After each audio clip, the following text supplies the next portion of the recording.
Guys, I just recorded the whole TAURUS review with my microphone off. Take 2. What's up everyone, welcome back to Seiya Awakening. We're back with our S8 review series, and we're going to be doing one of those guys that we didn't do at the beginning, although he's been available from the summoning pool since the start of the game. Today's turn is Mr. ALDEBARAN for TAURUS. Aldebaran, I don't know how to pronounce it. Anyway, we're going to be looking at his skills, Cosmo teams, and we're also going to be looking at his 8 cents, which is not something we've done before. I kind of forgot that I should include that in my reviews going forward, so thank you. Somebody suggested it, somebody mentioned it on YouTube, so thank you very much, whoever that was.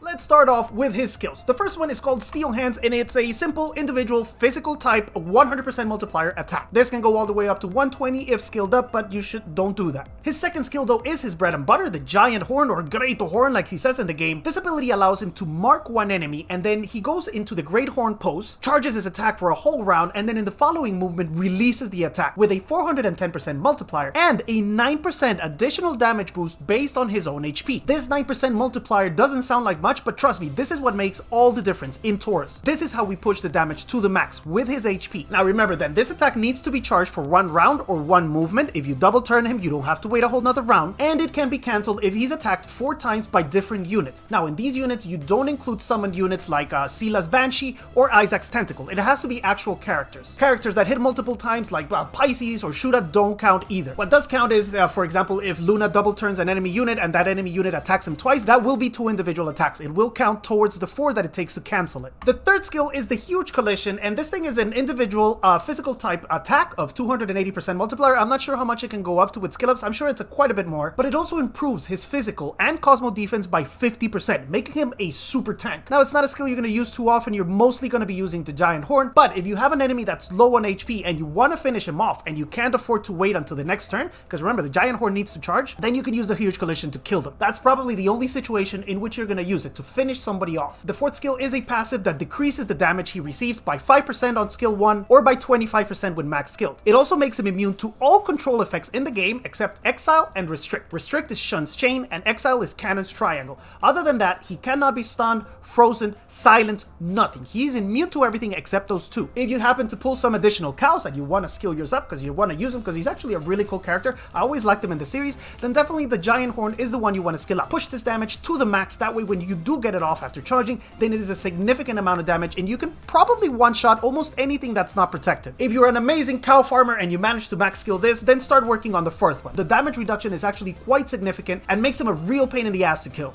Now, moving on to his Cosmo, I don't have mine equipped, but the Cosmo is actually pretty similar to what Shion uses, so I'm going to use him as an example. Under Solar, we're going to want Fire Drop, which gives us a physical attack boost, which is not major for Aldebaran, but it gives us P-Crit Effect, which is the multiplier that gets applied to our attack when we crit. It also gives us 10% HP. Under Lunar, we have the classic options of Tenacity and Bloom for a lot of HP and also a defense boost, but now there's Knowing available as well, and if you happen to already get some good Knowing, then this will be the best option, because the HP boost you get from Knowing is a multiplier, and because Aldebaran has such a high base of HP, he's a rank S in that department, then that multiplier can be taken full advantage of, and this thing also gives us resistance, which is not major in Aldebaran because he's immune to most types of control when he's in the Great Horn, but they can still control him before he gets on the Great Horn, and once he's there he can still be chained. The resistance from Knowing can help us resist the chain, although the triangle is irresistible. If you get triangled, you're screwed. That thing is irresistible, doesn't matter how much resistance you have. Under Star, the best option is Staunch with P-Crit level, which is what determines how often we crit or don't crit, and it also gives us a 10% HP boost. For now, there's nothing that fits in Bitter because Lotus does have a big HP boost, but the status hit is completely wasted and the speed is as well. He's so slow that you're never going to get him to move before the enemy, so the speed and the status hit are wasted. I think you're much better off with Staunch. Under Legendary, we have 2 categories. There are the type of Cosmo that gives us a big HP boost with the main stat being HP. Here we have Daffodil and also Soapberry. Daffodil gives us more physical attack when we lose HP, but it's dependent on what's going on in the battle. If TAURUS hasn't lost any HP, then he takes no advantage of this Cosmo at all. Soapberry is a very decent option though, because it gives us a huge HP boost and it also recovers our own HP when we get low. If you're getting towards the end of the fight and you get, for example, you get stuck fighting an AoE damage dealer, it's very unlikely that that AoE attacker will be able to finish him off. The other category are the Cosmo that gives us a guaranteed effect, such as doing more damage when the enemy has high HP, but don't give us a big boost with the stats. So for example, Vulcan Chain, this effect is really good at the start of the battle. If you're trying to one-shot somebody,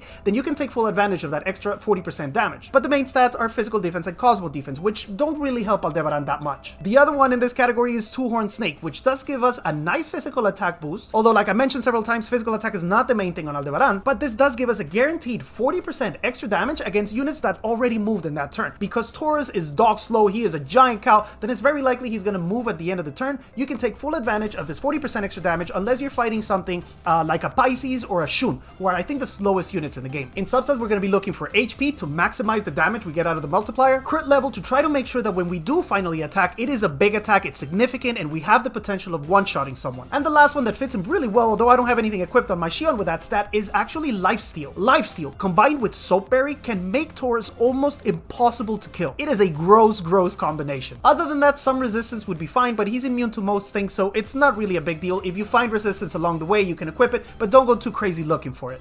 Now moving on to his 8 cents, I actually had to ask somebody on Discord to send me screenshots of the 8 cents, but because I don't have mine awakened with the 7 cents, I can't actually look at the screen yet. But anyway, we're going to be looking mainly for HP. The two sections that give us HP are going to be Beta, which is the one in the bottom right here above my head, and Delta, which is the one on the right that looks like a sperm. With these two, we're also going to get some extra defense and some resistance to damage. The other interesting one is Gamma, which is the one that looks like a Y on the top. This one gives us physical attack, which is not major, but it gives us crit effect. This is the multiplier that gets applied on our damage when we crit. This can make a huge difference. If I were to build a Taurus, I would open these 3 spots for sure. The last one is Alpha, which only gives us physical attack and some defense. I would leave this one for last, probably not open it unless I had a ton of resources that I wanted to use because I had nobody else to skill up. Alright, now finally on to his teams. And when we were doing the review on Twitch live, we actually came up with a huge list of possibilities because he's a unit that can pretty much fit in anywhere. He's tanky, so he can act sort of as a meat shield. He's also a big threat. Once he gets into his big horn, you have to start worrying about him releasing it. And he only uses 2 energy, so he really fits in well with most teams. His best friend by far is Luna, so that you can double turn him and start doing damage immediately. Luna's also very popular right now. She's used in double Kiki, double Arayashiki, double Moses,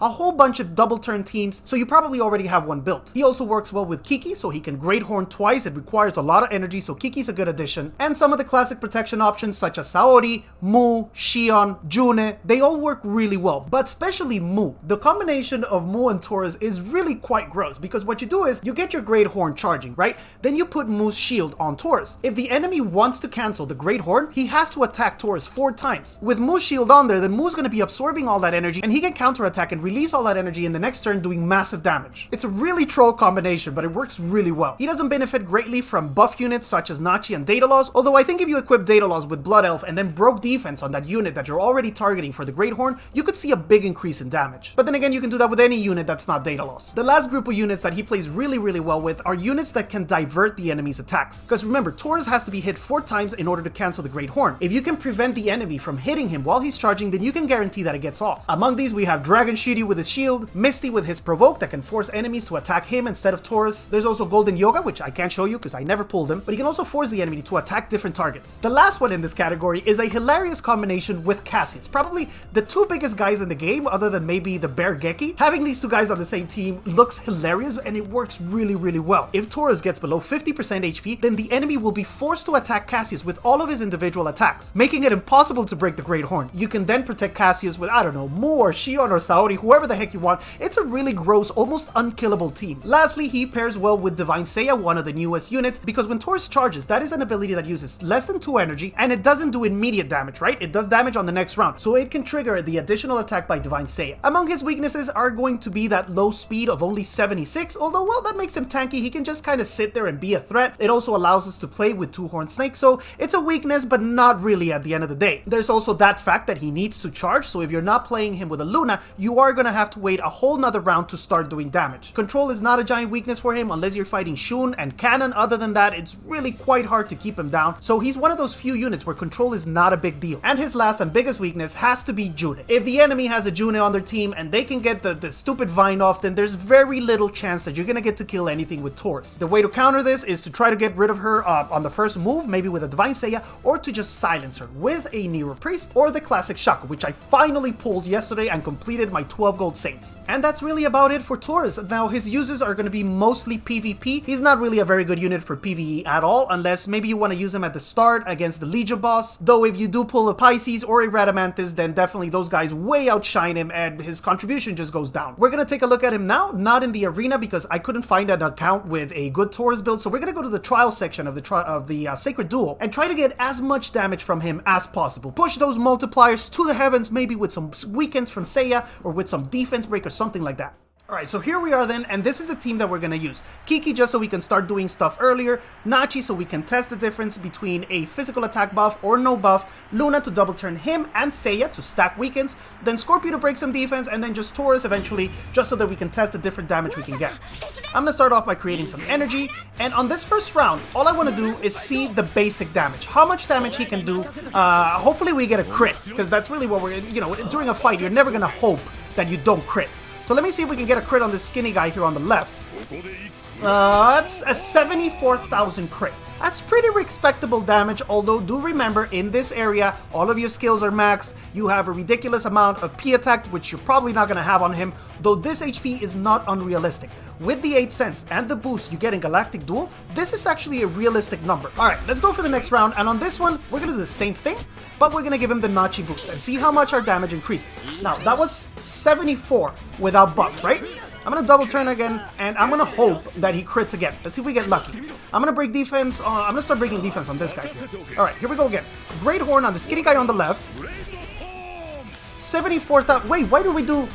Oh, I know why we didn't do damage. I'm an idiot. Because Nachi's buff is only for 1 round, right? So when we charge, we use the buff, and then when we release, we don't have it anymore. So I'm going to do the same thing. I'm going to charge again.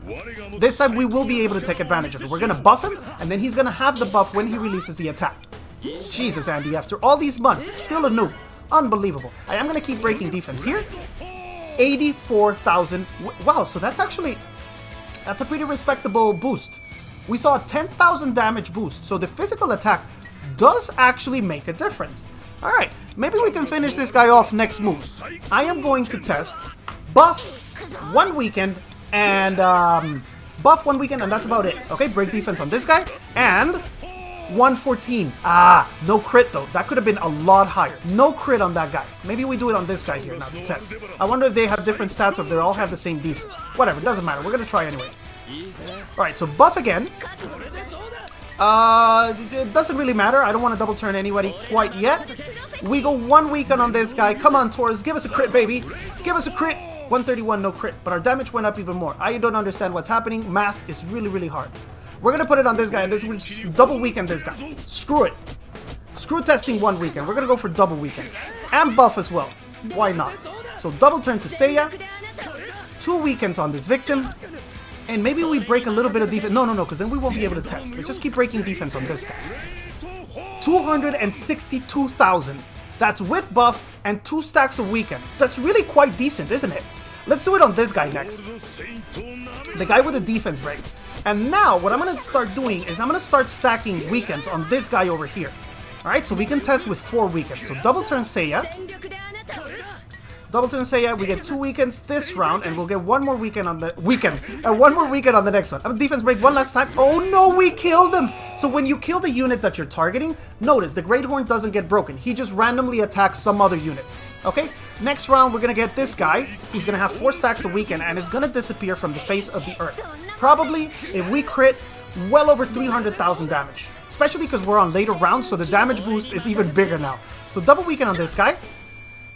I'm afraid to defense break him, because I think Scorpio's gonna kill him if we defense break him.